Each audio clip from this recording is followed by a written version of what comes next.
March 2nd, 1944. Alexandra Fjord, Ellesmere Island, high above the Arctic Circle.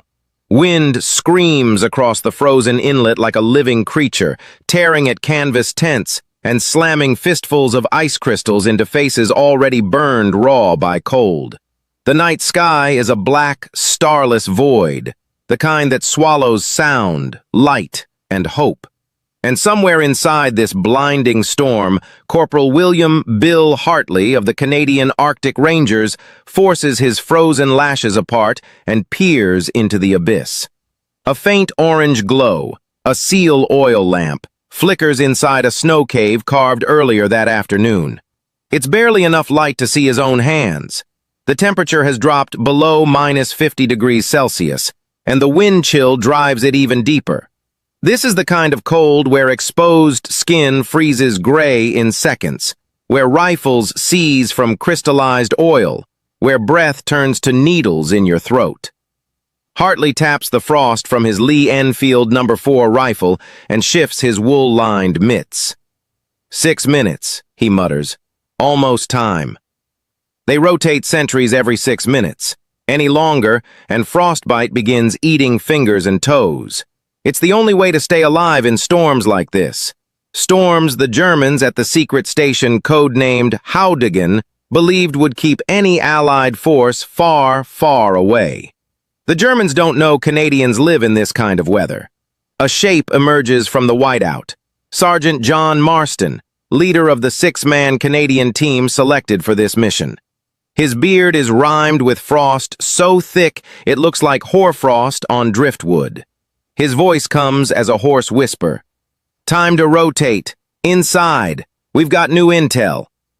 Hartley squeezes into the narrow opening of the snow cave.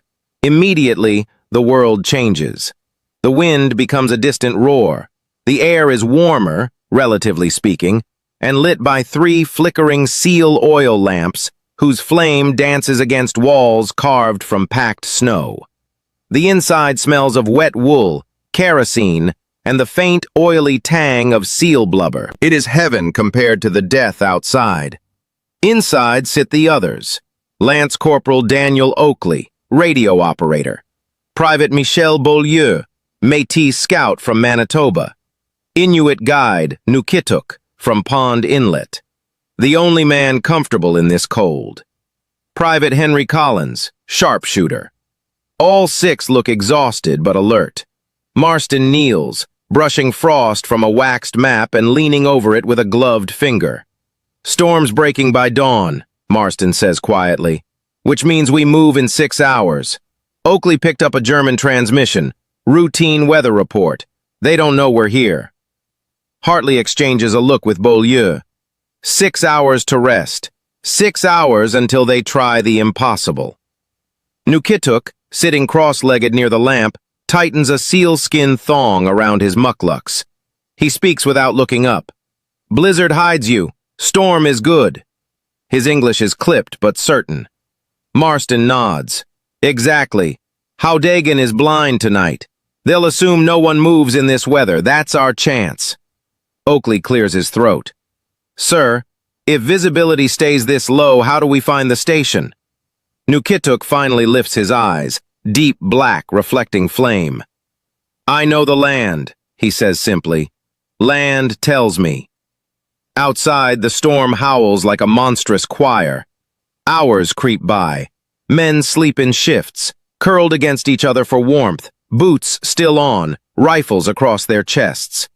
Hartley dreams of warmth, a stove, a kitchen, the smell of his mother's bread, until Marsden shakes him awake. It's time. The sky has softened to a deep blue twilight. Not sunrise, not night, just the strange half-light of the Arctic.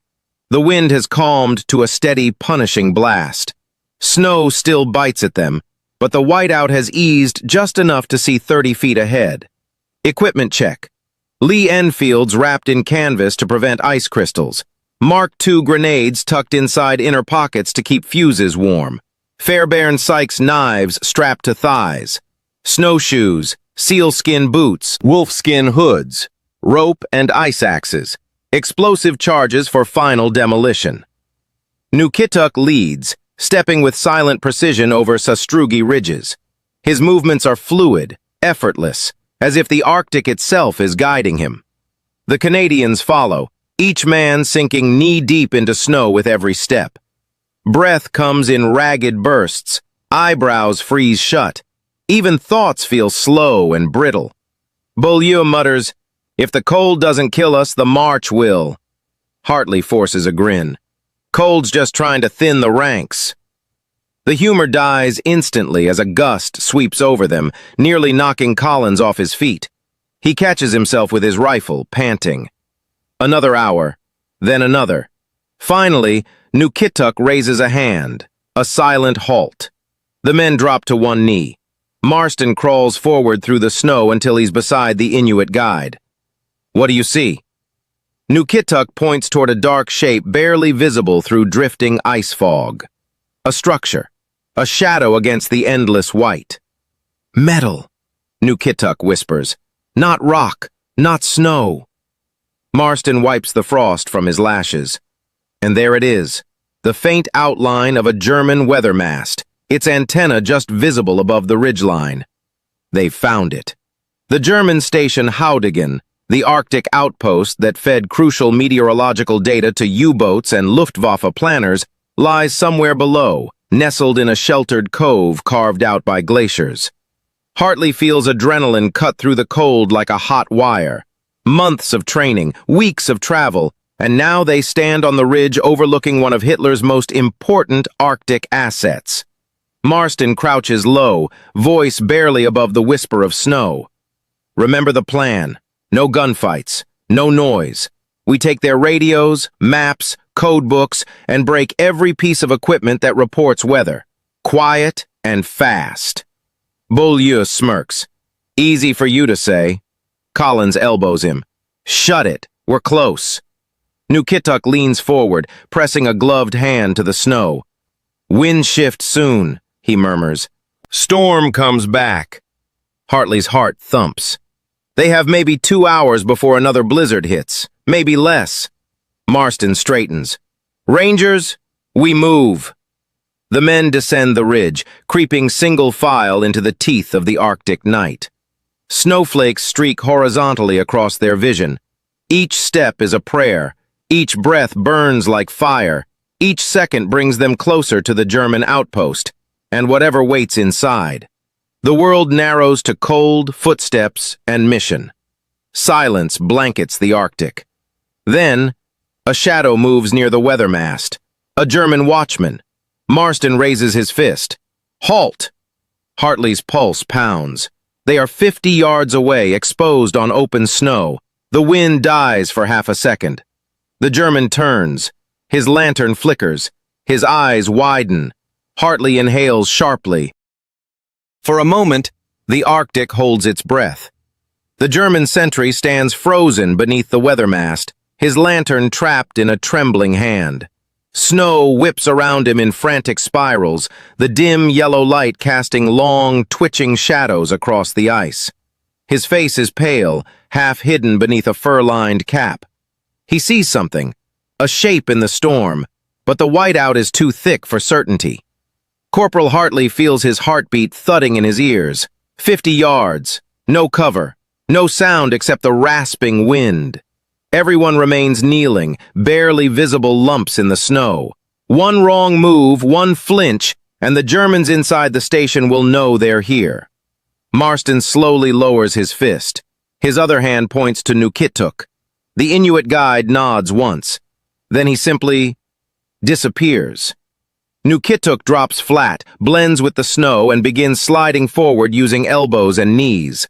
He moves with an unnatural stillness, like a shadow drawn across ice. Even the wind seems to conceal him. A man born of this land, a ghost the blizzard itself cannot reveal. The German watchman turns again, his back now toward the Rangers. Marston whispers through clenched teeth, "Hold!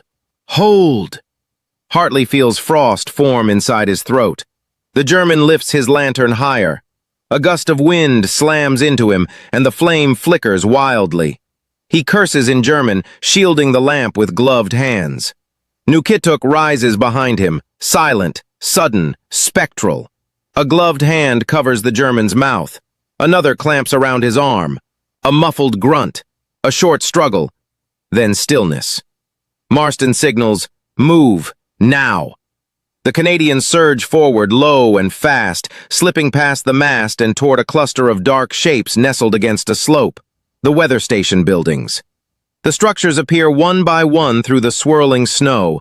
A main cabin of reinforced timber, a generator shed, a small radio hut, a storage depot partially buried under drifted snow.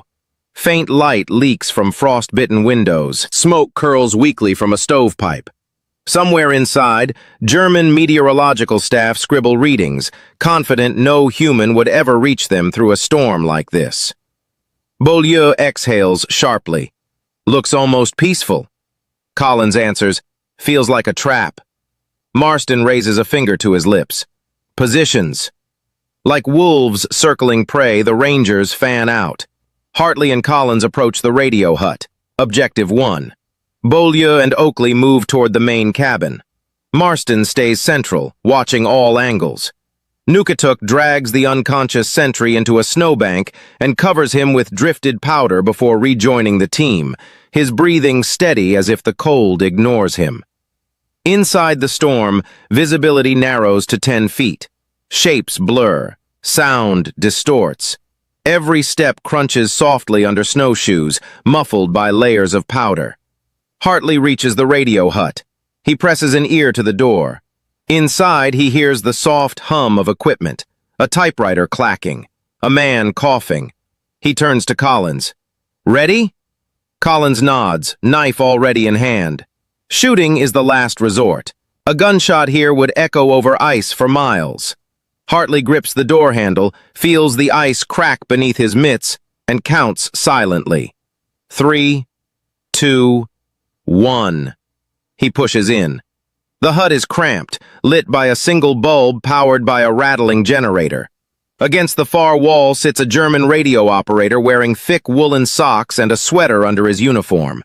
His headphones cover his ears. He taps a key, utterly oblivious. Collins crosses the room in 3 silent strides. In one fluid movement, he wraps an arm around the German's neck, pulling him back. The man gasps, a startled cry forming. Hartley clamps a hand over his mouth. "Ruhe," Hartley mutters. "Be quiet." The German struggles once, twice, then slumps, unconscious. Collins lowers him gently. "One down." Hartley scans the room. Enigma code sheets, weather logs, transmission schedules, barometric readings, maps marked with U-boat routes. Everything they need. "Grab it," Hartley says. "Burn the rest." Collins starts stuffing documents into a canvas bag. Hartley pulls out a tin of fuel and splashes it over other papers. The cold air fills with the sharp sting of kerosene.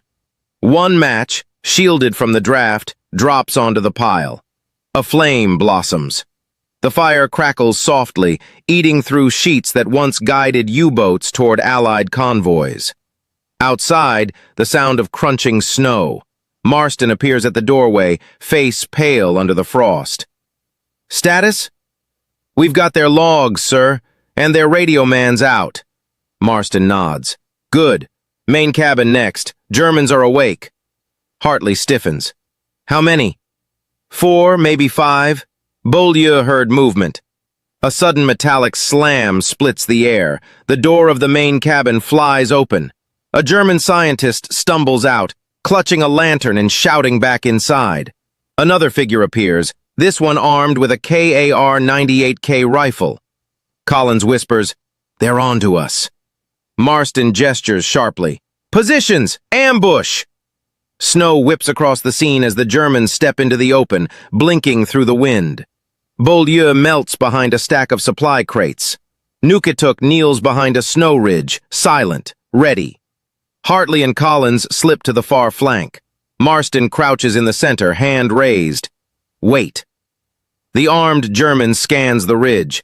Hartley holds his breath. The second German takes another step. Then the storm shifts, just slightly, and the lantern light reflects off something in the snow. The German freezes. His finger tightens on the trigger. Marston's hand cuts the air. A signal. Go! The ambush detonates out of the whiteout. Hartley lunges from the right. Beaulieu barrels from the left. Nukatuk moves like a phantom, crossing 10 feet in a heartbeat. Collins' knife gleams. The Germans shout, startled, panicked, overwhelmed. A brief scuffle. A grunt. A lantern drops and smashes, plunging the yard into near darkness. Then, silence. The Canadians drag the stunned Germans inside the cabin, gagging them, binding their hands with rope. No alarms, no gunshots. Marston exhales. Good work. But the mission isn't over, far from it. Because deep in the main cabin, glowing green under the flicker of oil lamps, sits the largest piece of equipment, the primary transmitter, capable of sending Arctic weather data straight to Berlin. The heart of Houdigan. Oakley steps toward it. Sir, if we take this out, their entire northern network collapses. Marston stares at the machine. Then we take it. A low rumble rolls across the ice. The storm is returning. Fury, blinding, deadly. They have minutes, maybe less, before the blizzard buries everything. Marston turns sharply. Rangers, set charges! The final phase begins. The temperature plunges so fast the air seems to crack. A deep, bone-shaking rumble sweeps across the ice shelf, rolling like distant artillery. The returning blizzard, heavier, angrier, and far more lethal than the last, creeps along the horizon like a living wall. Even the Germans, bound and gagged inside the cabin, stare wide-eyed at the vibrating window panes. Damn it, Beaulieu mutters, wiping frost from his brows. She's coming in fast. Nukatuk steps to the door, eyes narrowed. The wind flays his hood, yet he stands like a man reading the breath of the earth itself. He nods once. Minutes, no more. Marston snaps into motion. Collins, Hartley, main transmitter, charges on the frame and the cable junction. Oakley, find anything we can use as kindling. Beaulieu, secure the Germans. Nukatuk! The Inuit guide looks over his shoulder. Yes. Marston jerks his chin toward the storm. Tell me how long until we lose visibility. Nukatuk glances into the blizzard, then answers simply, when wind screams too loud to hear your own breath, you have no time left. The hut trembles as the first wave of storm wind slams into the wall. Hartley kneels beside the transmitter, a monstrous steel box wired to the generator outside. Thick bundles of cable snake across the floor, each coated with frost. Collins hands him the explosives, compact charges with short-delay fuses. Enough to shatter the machine, but not the entire cabin. Hartley works quickly, breath puffing in short bursts. Collins, pass me the last clamp. Collins holds the beam steady as Hartley fastens the charge beneath it. Frozen metal bites through his gloves. You good? Collins asks. No, Hartley mutters, but the machine will be. They pull the firing cord taut, anchoring it against a support beam. Oakley, shivering uncontrollably, rushes in with an armful of papers, maps, and logs stolen from the radio hut. Found weather logs going back 4 months, he pants. They were transmitting wind patterns for U-boat wolf packs. Marston takes the documents, flips through them, and shoves them into a waterproof satchel. These go back with us. Everything else burns. Beaulieu ties the last knot around the German scientists' wrists, checking their gags. They stare at him with a mixture of fear and confusion. He sighs and pats one on the shoulder. Relax, ami, we're not here to kill you, but your toys are going boom. The German muffles something, maybe a warning, maybe a plea. It doesn't matter now. The cabin shakes again. Nukatuk steps inside. Storm, come closer. Wind will eat your footprints. Good for leaving, bad for staying. Marston nods sharply. Rangers, finish up. We leave in 5. Hartley and Collins complete the last charge and join the others as Marston gives the order. Light it! Hartley pulls the ignition match. Fire catches the fuse with a hiss like a snake in snow. Go! Move! The men spill out of the cabin into a blast of icy knives. The blizzard has arrived, a world-ending white curtain swallowing everything beyond arm's reach. Snow claws at faces, coats, weapons, eyes. It is impossible to tell sky from ground. Marston points through the storm. "Snow caves! Back to shelter, now!" The Rangers push forward, leaning into the wind like men walking through invisible water. Their breath freezes instantly. Snowshoe straps stiffen. Ice forms between glove seams. Every step demands courage, strength, and fury. Nukituk leads the way, his figure barely visible through the screaming white. "Stay close! Follow my feet!" Behind them, the German station flickers faintly through the storm, a warped silhouette in the chaos. Hartley looks back once. The fuse burns into the darkness, a tiny orange ember swallowed by snow. Then, a hollow whoomp. A tremor ripples through the ground. A pulse of orange light blooms inside the blizzard. The transmitter, heart of Hautigen, shatters. A second explosion cracks like thunder. The generator hut blows apart, sending a cloud of steaming metal fragments into the frozen air. Oakley shouts over the wind, "Direct hit!" Collins laughs through chattering teeth. "Goodbye, Berlin!" Marston doesn't turn back. "Keep moving!" But the storm has grown monstrous. Wind slams into them with enough force to stagger a man. Snow cascades in horizontal sheets. Visibility drops to 3 feet. Even Nukituk slows, his shoulders hunched against the worsening gale. Bulyu yells, "We're losing the trail!" Nukituk shakes his head. "No trail, only wind. Must feel ground." He's palmed to the snow, then stands and veers hard left. Marston trusts him without hesitation. "Follow him!" The world becomes a nightmare of motion. Wind screaming, snow slicing, ice cracking. Men grip each other's shoulders to stay upright. Their eyelashes freeze shut. Their breaths turn to crystals that cut their lips. Hartley feels his fingers going numb inside his mitts. He tightens his grip on Collins' shoulder. "Don't lose the line!" Then a blast of wind knocks him sideways. He slips, falls, slides down a shallow drift. "Bill!" Collins shouts, voice swallowed instantly. Hartley scrabbles with frozen fingers trying to grip something, anything. Snow fills his hood, his collar, his mouth. The world spins in white circles. Then, a hand grabs his wrist. Nukituk. He hauls Hartley up with the strength of a man who has fought this land his whole life. "Not safe to fall," the guide says calmly. "Storm takes men." Hartley coughs out snow. "I noticed." They push forward again, crawling, trudging, leaning into the screaming dark. Minutes stretch like hours. The white hell seems endless.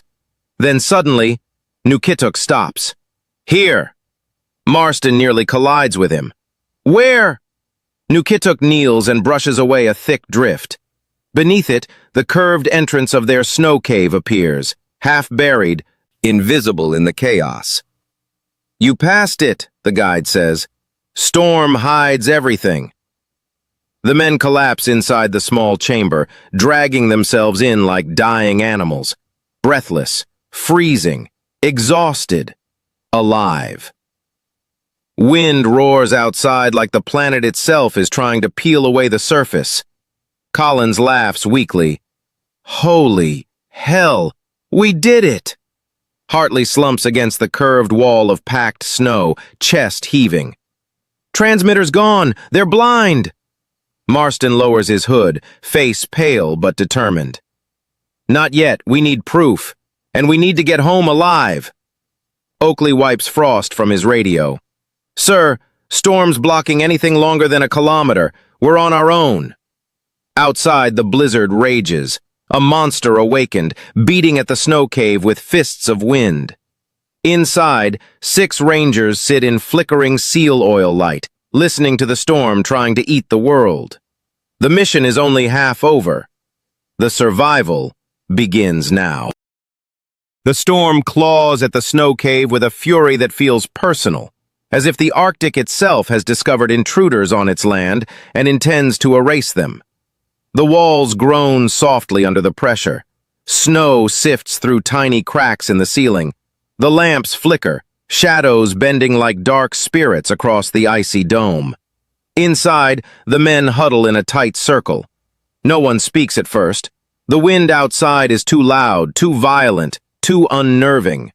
It sounds like the howl of a predator pacing the entrance, daring them to step into its jaws. Hartley rubs his hands vigorously inside his mitts. His fingertips burn, the first sting of frostbite fighting its way back to life. He grits his teeth as the sensation intensifies. Collins nudges him. "Still got your fingers?" "Barely." "Good, because you'll need 'em when we get home." Marston lifts his head, listening to the storm's pulse.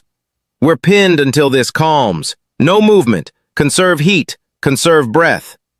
Beaulieu lies on his back, eyes closed, chest rising and falling in slow, controlled breaths. "Feels like the blizzard's right on top of us." Nukituk, sitting cross-legged nearest to the entrance, eyes half closed, adds softly, "She is angry, but she will sleep soon." "Soon?" Oakley groans. "Define soon." Nukituk gestures to the ice with a gloved hand. "When wind spins snow, when snow rises in circles, that means Spirit of Storm loses her strength. Then we go." The men exchange glances. They trust him. They have no other choice. Minutes stretch into an hour. An hour becomes 2. Inside the cramped cave, breathing becomes difficult. Not because of fear, though there is plenty, but because the heat of 6 bodies in a confined space melts a thin layer of the interior walls. That moisture begins to freeze again, sealing the cave tighter, reducing oxygen flow. Hartley feels a dull ache crawling up his temples. Collins notices. "Headache?" "Yeah." "Good. Means you're still alive." Marston shifts, taking stock of each man through the dim lamp glow. "Check frostbite. Feet first." They go down the line, boots off for seconds at a time, just long enough to inspect white patches or waxy skin. Beaulieu has a frostbitten heel. Oakley's left pinky is pale and stiff. Nukituk examines Oakley's hand, presses it between both of his own, and begins rubbing in slow, firm circles. "You breathe warm air," he instructs. "Blow on your hand."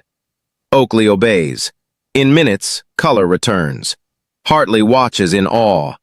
"Where'd you learn that?" Nukituk's eyes remain on the injured hand. "My father. We traveled ice when storms took men for sport. He taught me how to keep fingers." Beaulieu chuckles weakly. "Hell of a family lesson." The guide only nods.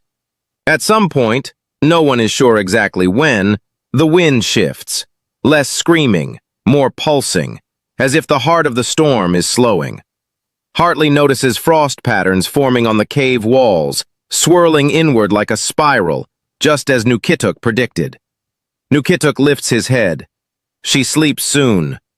Marston leans forward. "How long?" "Maybe 1 hour." Collins groans. "Feels like we've been here a week." Oakley taps the radio set resting on his lap. Its casing is cold enough to burn bare skin. "If Storm dies, I might get a signal through. Maybe even call in pickup." Marston raises an eyebrow. "From here?" Oakley shrugs. "It's the Canadian Arctic. Radio waves do strange things. Could bounce off anything. The atmosphere, water vapor, ice particles." Beaulieu snorts. Translation, maybe. Oakley nods. Maybe. But before he can say more, a low, thumping vibration rolls through the cave floor. Not the wind. Not the ice shifting. Something else. Hartley sits up sharply. "What was that?" Another vibration, heavier, closer. A rhythmic thud muffled through layers of snow. Collins grips his rifle. "Tell me that's not..." Nukituk answers without hesitation. "Footsteps." The cave goes silent. Marston whispers, "German patrol?" Beaulieu shakes his head. "No way! They'd be dead in this storm." Hartley's pulse hammers. "Then who..." Nukituk raises a hand for silence, tilting his head like a hunter listening for the heartbeat of prey beneath snow. He breathes out slowly. Not footsteps. Ice. Breaking. Oakley pales. Breaking where? Nukituk points upward. The ceiling. A crack forms, thin, delicate, branching across the snow like a white spider web. A clump of frost drops onto Collins's shoulder. Hartley curses. If this collapses, we're finished. Marston snaps. We reinforce it! Now! Move! The men scramble, pressing their hands against the ceiling, redistributing weight. The ice groans overhead, a deep, belly-rattling sound. Snow trickles down like dust. The storm outside screams louder, pushing against the structure. Nukituk mutters something in Inuktitut under his breath, a prayer, a plea, or a warning. Then, crack! A jagged fissure slices across the ceiling. Snow pours down like a broken dam. Hartley shouts, "It's coming in!" Marston braces a shoulder against the collapse. "Hold it! Hold it!" But the storm chooses that moment to unleash another blast. The entire cave shudders. The ceiling buckles. Nukituk yells, "Out! Dig! Now!" The men explode into action, clawing at the snow, widening the entrance, trying to push their way out before the cave becomes a tomb. Outside is nothing but white death. Roaring wind, flying crystals, and darkness. But staying means suffocation. Hartley dives through the opening first, boots kicking through a wall of drifting snow. Collins follows, then Beaulieu, Oakley, Nukituk, and finally Marston, who barely escapes before the cave collapses behind them in a thunderous slump. They stand gasping in the blizzard, half buried, half blind. Marston screams over the wind, "We move! Find high ground! Form a line! Hand to shoulder!" The men link into a human chain, gripping coats, straps, anything they can hold. Nukituk takes lead, leaning into the storm like a man leaning into a fist. Hartley coughs snow from his lungs and squints into the white hell. "How far?" he yells. Nukituk shouts back, "If storm sleeps, we see coastline." "Then what?" Collins hollers. Nukituk turns, face coated in ice. "Then we find way home." The storm roars on, but now they are no longer hiding. Now they are running. The blizzard swallows them whole. 6 silhouettes, roped together by nothing but fingertips and desperation, push through a world so violently white it seems to erase the very idea of direction. Sound vanishes in the storm's roar. Snow lashes sideways like shards of broken glass. The wind howls against their bodies with such ferocity that each step feels like a physical battle against an invisible, merciless enemy. Nukituk leads, head lowered, feet moving with uncanny precision. It's as if he senses the land through instinct alone. The slope of snowdrifts, the subtle pull of the wind, the distant hum of ice shifting under pressure. Behind him, Marston clings to the guide's pack strap. Behind Marston comes Hartley, then Collins, then Beaulieu, and lastly Oakley dragging the radio set strapped across his chest. Every few minutes one of them stumbles. Every time the others hold him up. The storm does not stop. It grows stronger. "Nukituk!" Marston shouts, his voice ripped away by the wind. "How far to high ground?" Nukituk doesn't turn. He simply lifts a hand and gestures forward. "Soon," he calls back, though no one can hear him clearly. Hartley feels his legs trembling. His gloves are soaked with snowmelt. Ice has formed under his arms and around his chin. He knows, with the certainty of a man who has fought the Arctic firsthand, they cannot survive long out here. But he also knows that stopping is death. So he moves. One step, then another, then another. Beaulieu coughs violently behind him. "My lungs feel like they're freezing."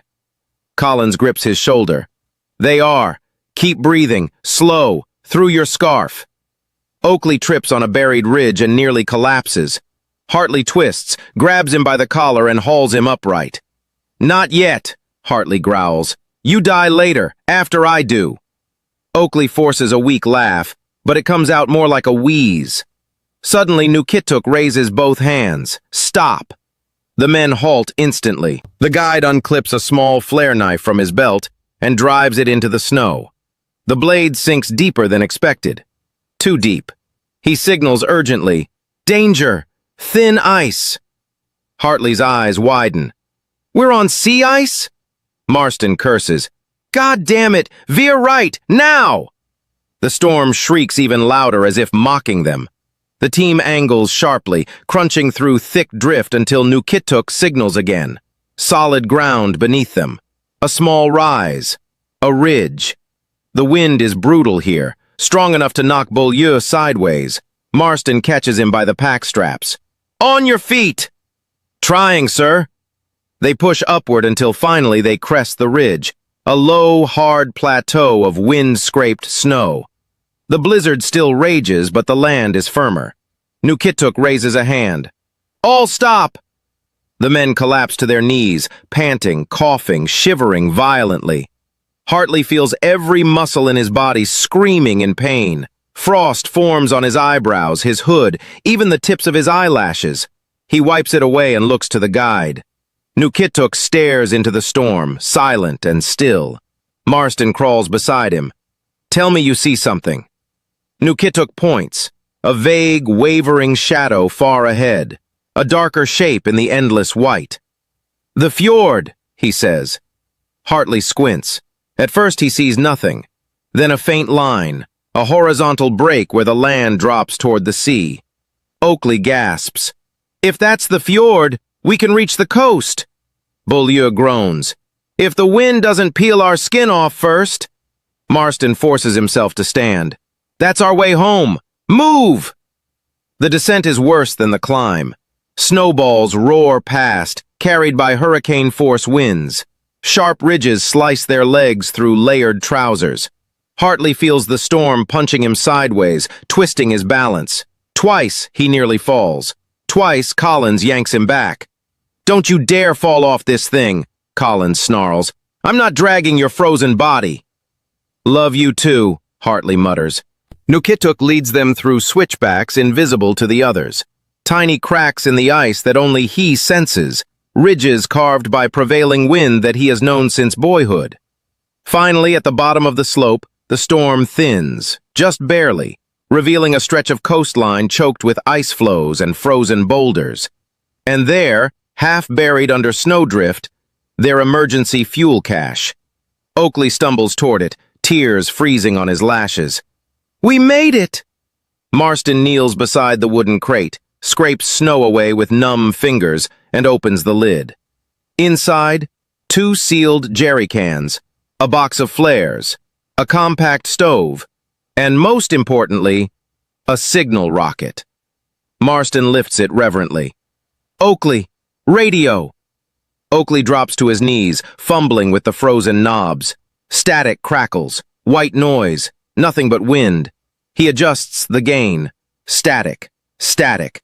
Then a faint mechanical buzz. Hartley leans close. "Is that—" Oakley shushes him, pressing headphones to his ears. After several seconds, he nods slowly. "Signal. Very weak. But something's bouncing around the ionosphere." Marston's voice grows firm. "Try." Oakley keys the transmitter. "Canso 1, Canso 1, this is Fox-Terre Arctic Team. Mission accomplished. Repeat, mission accomplished. Request extraction at Fjord Delta Grid 30. Severe storm conditions." Silence. Only the storm answers. Oakley tries again, raising his voice, cracking it with desperation. "Canso 1, do you copy? This is Fox-Terre requesting immediate evac." A long pause. Then, "Fox-Terre, copy. Storm, ETA 2 hours, hold position." Hartley laughs, a half-crazed burst of relief.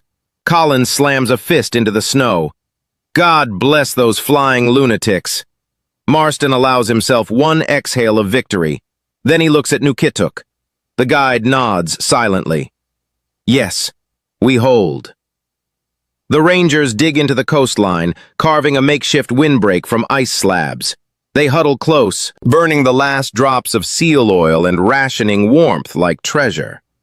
Above them, the blizzard rages on, but they endure. An hour passes, then another. Finally, through the swirling snow comes the distant drone of engines.